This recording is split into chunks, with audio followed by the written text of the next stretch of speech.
திராவிட முன்னேற்ற கழக அதனுடைய தலைமை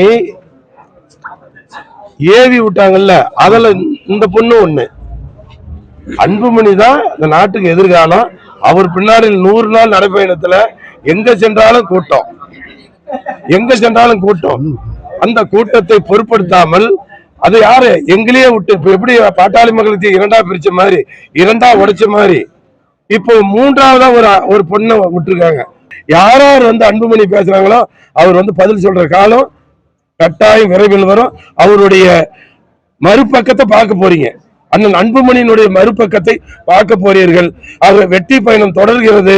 எங்களுடைய எடப்பாடியார் முதலமைச்சர் ஆகிறாரு.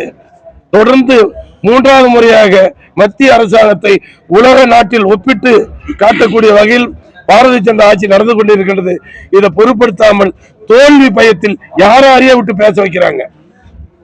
ஆகவே வெற்றி நடை போட்டு இருக்கிறது எங்களுக்கு கூட்டணி.